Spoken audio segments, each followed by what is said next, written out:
My guest tonight is Ope Olugasa, the creator of the LawPavilion, a leading legal IT research solution that has revolutionized the legal framework in Nigeria. We sit down to discuss the inspiration that made it possible for a man who has never been a lawyer to provide answers for lawyers. Tonight on James Talk Africa. Please like this video and leave a comment below. Let's know what you think. And don't forget to subscribe and click on the bell button and share this video with somebody. From Cape Town to Cairo and from Mogadishu to Dakar, this is James Talk Africa.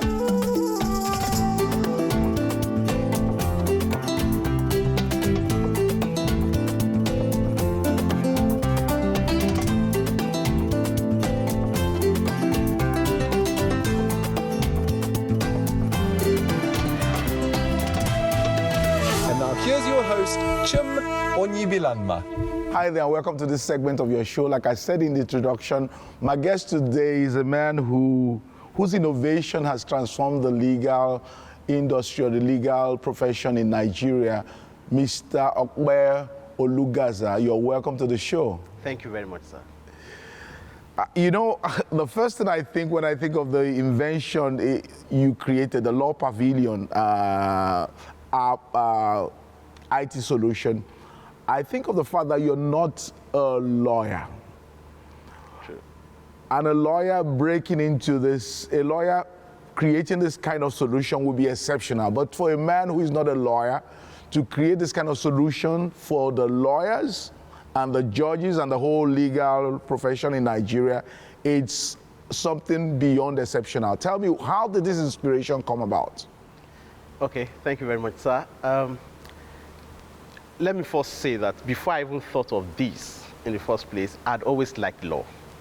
Maybe because my dad was a disciplinarian, so I just always felt somehow when people are going against the law. Incidentally, I went to Ope Olugasa University, Ife, and I studied electronic and electrical engineering. However, because of my interest in law, I did my special electives in law.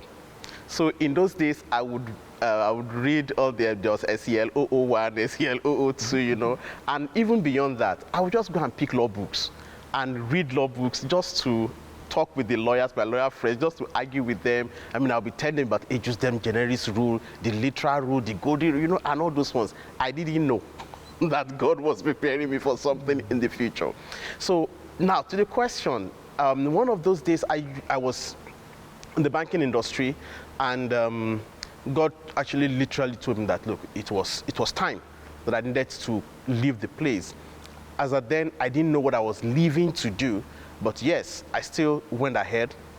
I resigned. I remember I was in a Danfo bus going to VI one day, and just there and then, I could still remember the color of the careful bus. It was white, and God just dropped it in me, and I built something for the legal system. And that was when it occurred to me that that's true. I remember that my lawyer friends or law student friends then would always spend time in the library looking for precedents, you know, and so on, case laws to support their write-ups. And so I just went into it, and the rest, as they say, is history. I mean, today I can look back, and it's been God all the way. When you say it's been God, I can't help bringing up the issue of your walk with the Lord. When did you come to meet the Lord? Okay, I met the Lord, you know, in those days, they always tell you if you don't remember your birthday, there are two birthdays. You must remember your own physical birthday, and you must remember your spiritual birthday. So I remember it very well, 31st August 1988. Wow. But, you know, yes, you know, in those days. And I came to the Lord exactly 2 years before then, 31st August 1986. Wow. Interesting. But, you know, I was in secondary school then, just entering secondary school. But it was when I got to SS1, that's around 1990, that I understood what it meant to have the baptism of the Holy Spirit, and I think from then my Christian life took a different turn. The fact that I began to hear God completely turned things around for me. So, I mean, in little things, you just say, do this, do that, and that's been what has, I mean, even in business, it's something that a number of times, that's what has completely changed the trajectory for us. Little things you just tell us, do this, I mean, just come as a nudge. But that's my story about coming to know the Lord. Of course, when you talk about hearing the Lord, one can't help but think of the fact that if you had not learned to distinguish between ideas that are just your ideas and something from God, this could have just run through your head and you'll go, True. you know, me, do something for the legal sector and just let it slide.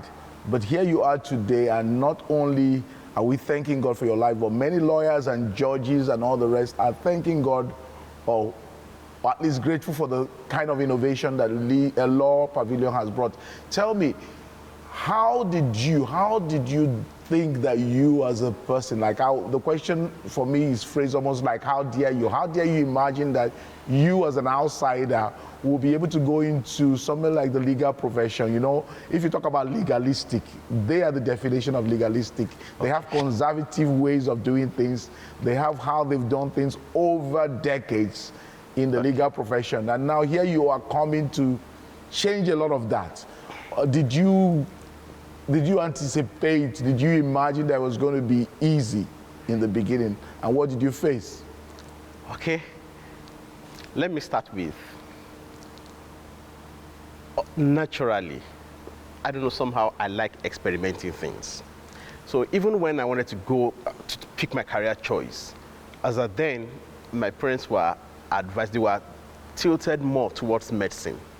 Go and study medicine. And I could remember then in my mind, I like to experiment. So I felt I wouldn't be able to experiment with human lives. I mean, if you are doing medicine, I could be wrong, but that was the understanding I had then, that I can't experiment with human lives. But if I go for engineering, look, I can build things. If it doesn't work, I can start all over again. You know, you can't do such with human lives. So that's what took me to engineering.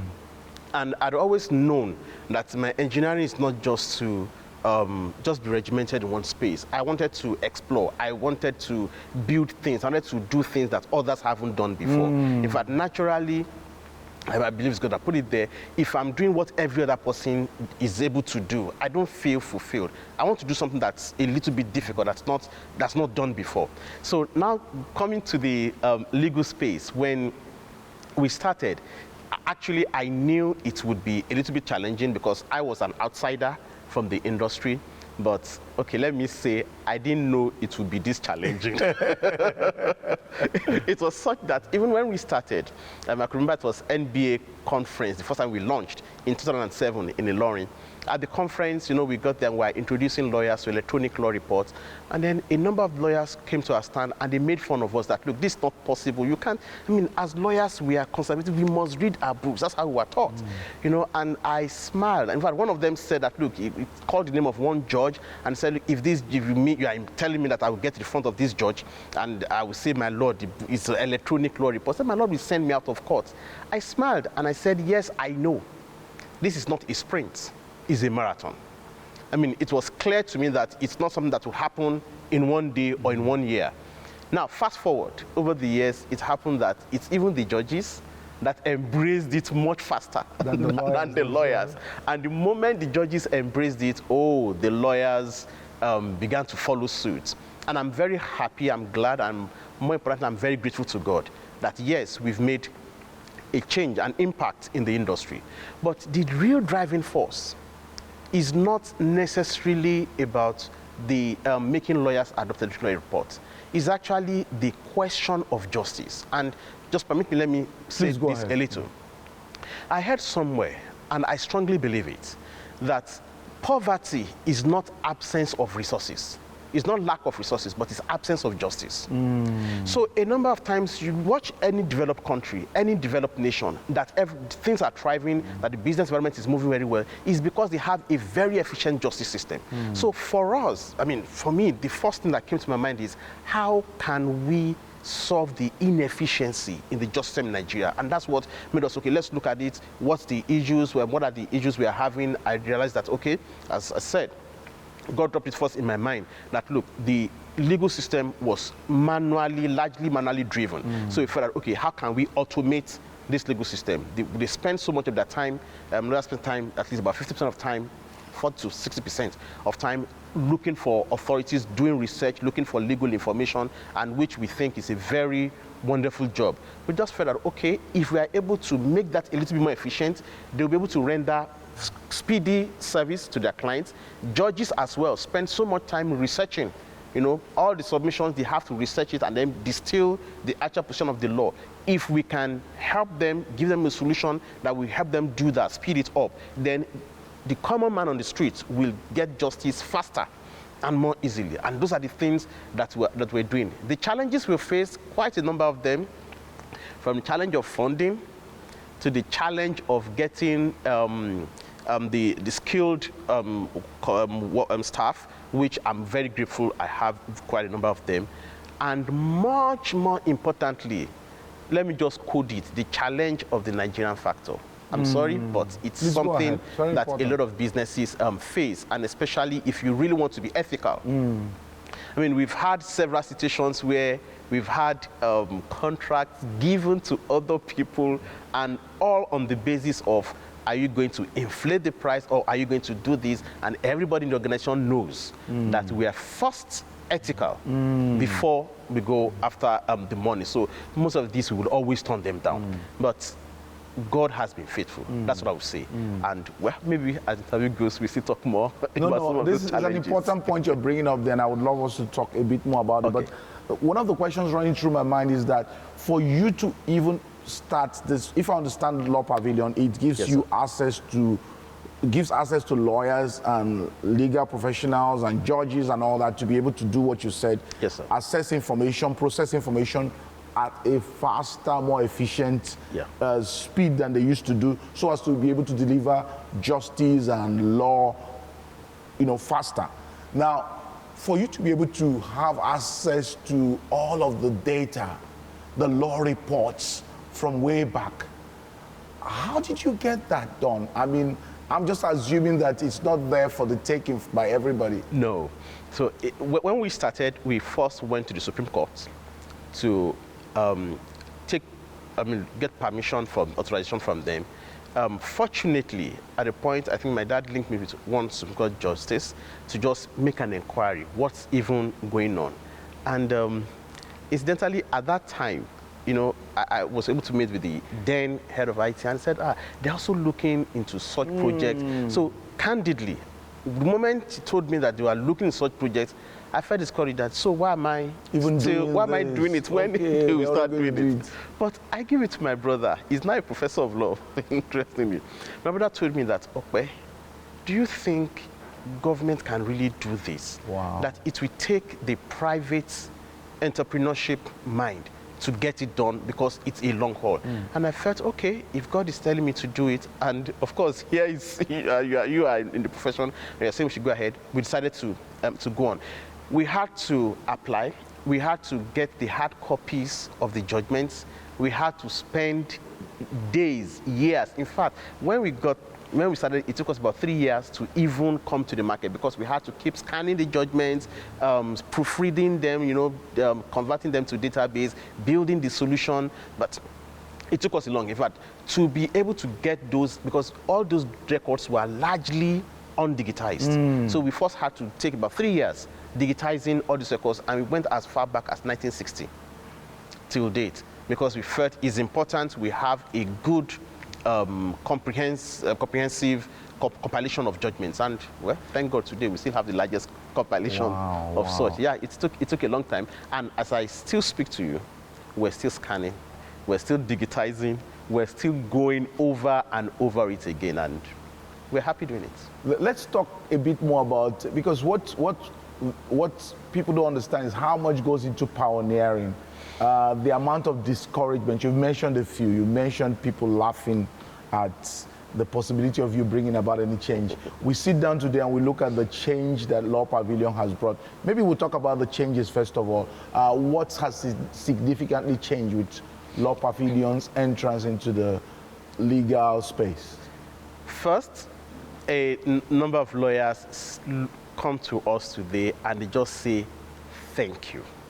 I mean, just 2 days ago, I was in Abuja, and a senior lawyer, a professor of law, came to me and said, Ope, thank you for how you have made our work easier. And that's one thing that also motivates us. So they have that we have those feedbacks. A number of times, some judges, like my particular judge that said, "Okay, thank you, because with this, I no longer adjourn.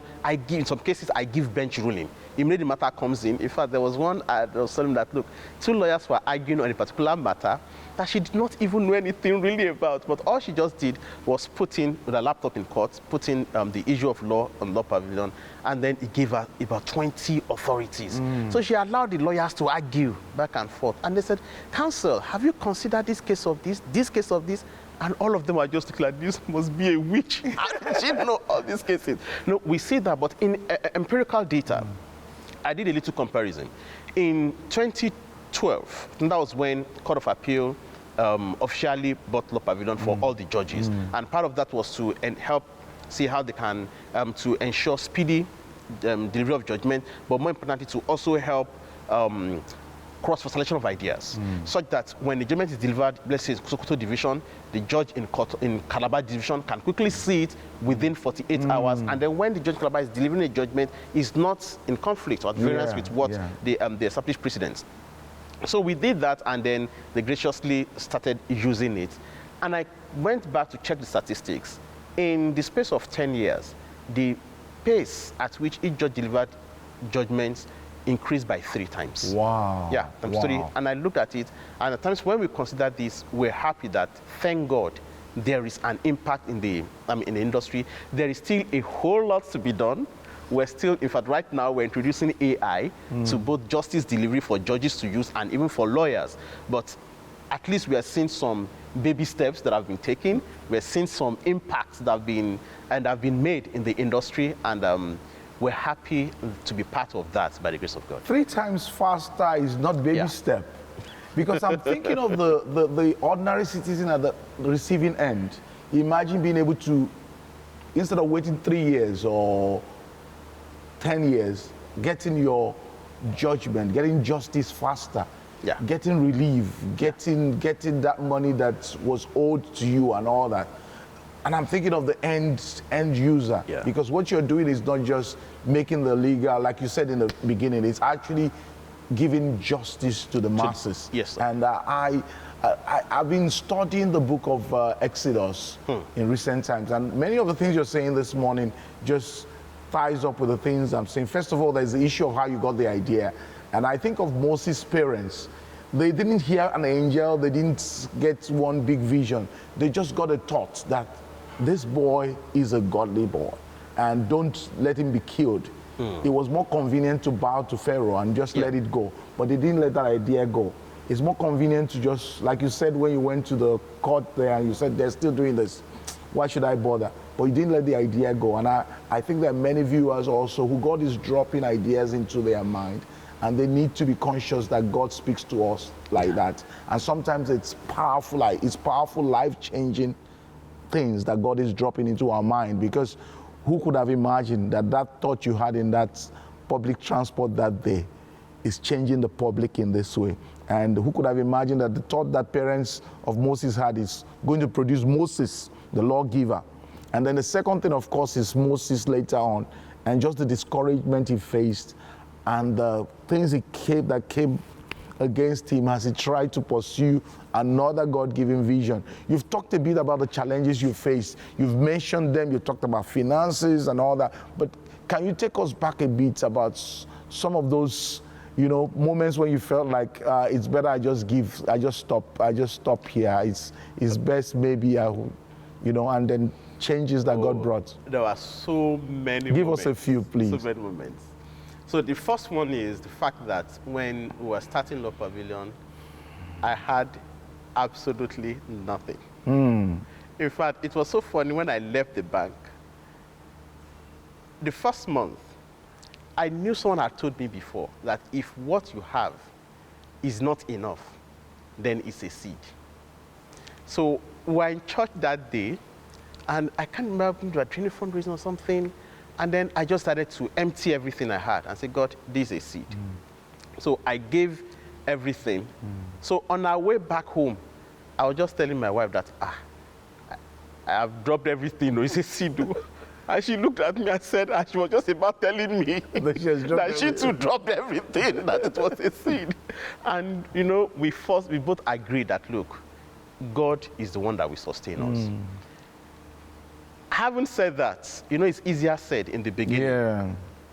At least I think for the first 2 or 3 years of starting and running LawPavilion, we were down to nothing consistently. I can remember those were the days when you scrub through your pocket to just see whether you have 110 naira that's, or 100 naira that's something that then you just be able to use it to buy something to eat. But we're doing this joyfully. There were times it occurred to me that, look, who sent me message? That's the truth. Because I just felt that if I had remained in my bank, I mean the bank rather, it was in my bank. If I remained in the banking sector, I mean I would have been in the promotion. I was moving very fast at that time. I was in my 20s and I was already an assistant manager. You know, that I knew I had God. So it would always take me by that, God, you are in this. You just have to see us through. And you know, a number of times you get some very small testimonies that just strengthen you. It may not be something big. Let me give you an example. Please do. An example was when we were, in fact, at the time when I first resigned and started LawPavilion, I had gotten from a leasing company to get some of my electronics, and I realized that we were about defaulting. They had sent me a message that, look, if we are not able to pay by so time, then they will come and retrieve everything. And just a day to that time, someone just called me from, you know, out of the blues, and I didn't discuss anything with him earlier. And he said, send me your account number. I sent the account number. What he sent was just the exact amount that will pay for that, for the lease. And it was a big confirmation for me, no matter how small. It was just 20,000 naira then. But it was a big confirmation that, look, God is there. He said, I will guide you even when you walk through the waters. It will not overflow you. It means we will feel the waters, but you know, and such little experiences kept nudging us on that, look, God will see us through. Yeah, by the grace of God, it's not the same. There's another one, major challenge that I remember that was around 2015, 2016, there, but when the country was in recession. Yeah. And we had looked at the landscape of the industry. We felt we needed to move from just electronic law reports to legal analytics. Now, legal analytics was to expand the boundaries of law, give different sides and views, the history of the jurisprudence, you know, and all such. And then we wanted to start that, and we mapped out, of course, do a normal business plan. And I saw that we would need a large chunk of money, which we didn't have. So discussing with the board, we felt that, okay, we needed to raise funds, and the fund wasn't coming quickly as we wanted. And then the first Sunday in January 2016, I can't forget, I walked into church, and they were reading a Bible passage. That was where Jesus fed 5,000 people with 5 loaves and 2 fishes. The moment I heard that, I can't remember what the preaching sermon was all about. The moment I heard that passage, God just said, start that project. And it's like, God, we agreed this thing would cost us 300 million naira. How will I just go and start a project without having anything? And God then said, there was this passage in the Bible that says, he that observes the wind will not sow. It was a tough one. I looked at it. I needed to talk to the board. And the country was in recession. It's just no way. And it became an issue. You know, I told everybody in the office we had to go this route. Even people in my office, my colleagues felt that, MD, without funds, how can we engage on this? We had to recruit more people, you know, and all those, at the time, there were issues on the board that, look, you have to, everybody is downsizing, you want to upsize. And the thing keeps saying, 5 loaves and 2 fishes. Now, you know, but even, yes, I knew I had to obey God because I knew how God talks to me. I knew if I didn't do that, it was clear to me that I would be disobeying. So I had to find a way of managing it. You know, it would have been easier if, we went into it, and the moment we went into it, money came in. Nothing. We started. That was when I realized that at a point when Moses wanted to cross the Red Sea, God just told him, point the rod, and Red Sea parted. They saw the dry ground before they started. And then in River Jordan, go on until they reached a place. These things came real to me because we started the project. In the middle of the project, we were completely out of funds and we couldn't pay staff salaries. So you can imagine walking to the office and 100 people are just looking at you. MD, I mean, we had to start giving people stopgap. Well, and we call it stopgap. So if your salary was 100,000, maybe today we can pay you 20,000. Next week we can pay another 1,000. In fact, they nicknamed me stopgap.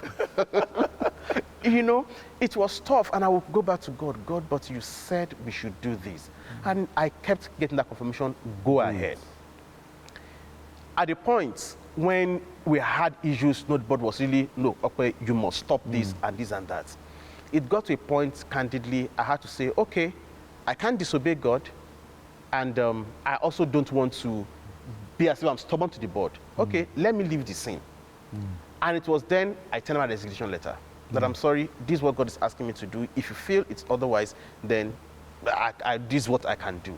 When I sent my resignation letter that night, other members of everybody on the board called out, no, you can't leave. Let's see what we can do. So go ahead, do it, but you have to make sure It works. that it works. I can smile now. It was a tough one then. When we released that project, a year later, it became a complete game changer for us. Wow. We did what we called What's in Gold and invited all Supreme Court justices. Based on that project, we were able to distill how many authorities, how many pronouncements, you know, of law each judge had been. We were able to give out awards. We were the ones that gave the most cited pronouncements in the history of Nigerian jurisprudence, and we celebrated the Supreme Court justices because we felt that, look, they've done a lot which society never saw. That activity changed the trajectory for us. The judiciary became so receptive of us much more, and then it also opened several doors for us. I mean, there were offices ordinarily, if I would go there, I would spend 5 hours. But because, I mean, the former CGNs were at the event, the VIP, you know, it just opened doors.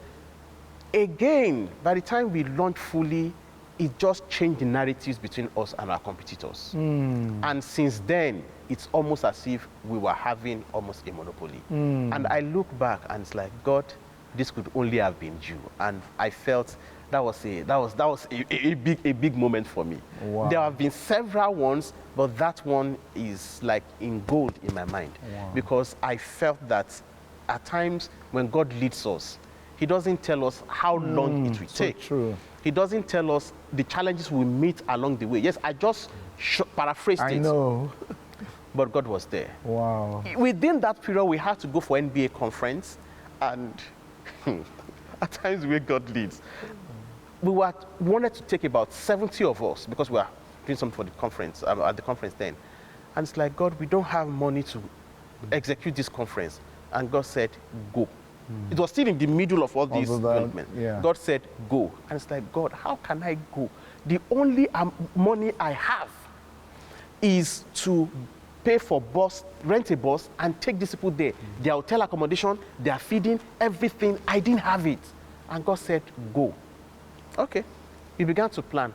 I think I went for Abuja one day, and I met one man, one of my mentors, and just said, Ope, how are you doing? I said, fine. I can't remember the question he asked, but said, do you have money? So we don't. We don't have. He said, okay, when I get back to Lagos, let's talk. In the middle of it, we were still executing, and we began to talk. We were to leave for Port Harcourt's conference, and we went for the conference. But when I landed in the conference, that was all the money we had. I couldn't tell my people no money for feeding. The following day, I can't believe it. We had approached other banks. They were always asked for collateral. This man spoke to an investment house, a commercial house. They made arrangements without signing, without any collateral, just on the integrity that, Ope, I trust you. They gave us, I think, about 30 million naira thereabouts. Just transferred it to our account, and we executed the project. That conference remained one of the best conferences we have ever had. But it's like, God, how do you? So taking steps of faith, I have seen it in business. I keep seeing it in business. I can only thank God that this could only have been God, because the way He has helped us to move, I know that if it had not been for God, we would never have been able to reach half of the trajectory that we have passed. We still have a long way to go. No, but I will always say that. right today, you are the leading or even the leader in the area of IT solution for the legal space in Nigeria. Are you also in other countries of Africa? Right now, a couple of other countries use our products, but it's the Nigerian content. Okay. So that's the next So you're looking at projection that. we're working on, because we're, well, by the grace of God, this is another story for another day. Yeah. How we got to start exhibiting at IBA, that's Yeah. International Bar Association. Okay. And with all modesty, we still remain the only African country Yeah. that's been exhibiting in IBA for almost 8 years now. Somebody who goes there tells me you just stand out. we try to As the represent only God. African Yes. agency there. Yes, and what that has also helped us to achieve is that we try to push the frontiers. We try to ensure that, look, whatever we do is not only according to Nigerian standards, but global, competes globally. And in that way as well, we're looking at being the gateway to the legal industry, to navigating the legal regulatory maze of Africa. And that's why I want to go to other African countries to also see how we can improve these services, make their legal services more efficient. And as I said, and I always say it, it's not about the money for us. We are in business to make money, but more importantly, to make impact. And we want that impact felt by the common man. And maybe I'll just round up with this. When we're releasing a new product for the general public, there's this passage God gave me, Isaiah 42 verse 1, where it says, this is my servant, I have chosen him, I've strengthened him by my spirit. He said he will bring justice to the nations. So our expansion to other African countries is we want to bring justice to every nation in Africa. And we believe that that's the ministry God has given us. That seems to be your continuous driving force. Yes. This thing of bringing justice to the nations, to the masses. Yes, you were telling me before we came on air a particular new product you guys are working on. You want to talk briefly on that before we round up? Okay. Yes, sir. That's justice. Just is, but we call it justice. Not just playing around with words. Now, justice is, we've looked at starting with Nigeria, there's something called the broken window theory. The broken window theory is if you have a block of flats and one window is broken, if after 3 months, 6 months, for a while rather, if the window is still broken and it's not repaired, after about 6 months or 1 year, go back to that place, many more windows would have been broken along the block. The reason is that window that was broken and there was no redress, nothing to repair it, is sending signals to everybody that, look, anything goes here. There's no law here, no one is in charge. And so anything will be done and everybody goes scot-free. And we strongly believe that that's the challenge we have with Nigeria. And that's when I said, I also believe that, look, poverty is not lack of resources, it's absence of justice. Because when someone commits a crime, and Ecclesiastes even said it, that when crime is not speedily punished, then the heart of men begin to think evil. Now, when there's a crime, when there's a violation of rights, and then you can't seek a redress, even when you try to seek redress, it takes almost 30 years to prosecute your matter, it's indirectly telling everyone that, look, anything goes on here, I can trample on your rights and you can't do anything. I can do anything, I can drive one way, nobody will. And it becomes a vicious circle of non-performance generally. And I'm sorry to say, these are some of the things we're experiencing, not just in Nigeria, in Africa. And that's why we feel that, look, we need to bring back that culture of rule of law to everyone.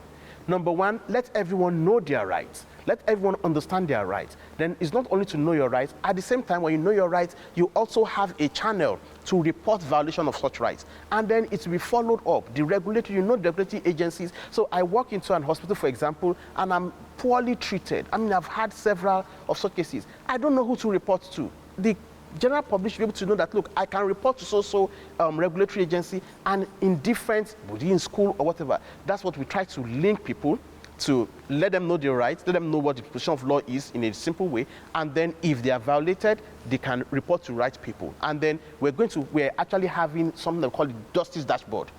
Peter Drucker said, what you don't measure, you cannot manage. We must be able to measure justice in Nigeria. We must be able to know, look, when people have issues with law, how easy, how quickly do they get justice? And by the time we begin to do that, it begins to gradually change the culture. When we have that culture of rule of law, somebody will not just get a contract and not do the contract simply because nothing will happen. Because you know that, look, the arm of justice will catch up with you, or the arm of law will catch up with you. Everyone begins to have a rethink, and that's why we're releasing the project.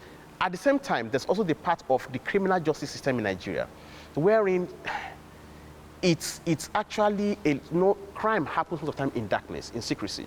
Now, the way we are doing it is, it's difficult for people to come out as witness. But with technology, you can have anonymous witness. I'm seeing a scene of crime, and we see all this in movies. I'm seeing a scene of crime, I'm witnessing it, I can take a recording and then upload. It's going to be stored on blockchain. And then when it gets to court, investigators can have access to that. And then if there's an AI layer on it that profiles the faces. And so if you pick a suspect, you can easily run it through the facial recognition system and it says, this person was seen in the, those are areas where technology can actually help in criminal justice. Again, if there's an issue, an incident coming on, even if I'm not the victim, I can put it on the app, and people within 10 kilometers radius of that place that have the same app will get notified that, look, something is happening here, and then it gives heightened vigilance for everyone. It becomes a community and policing kind of thing. We become each one another's keeper. And we think that's the kind of responsibility that we need to give to everyone on the street. Government alone can't do it. All of us have to be vigilant together.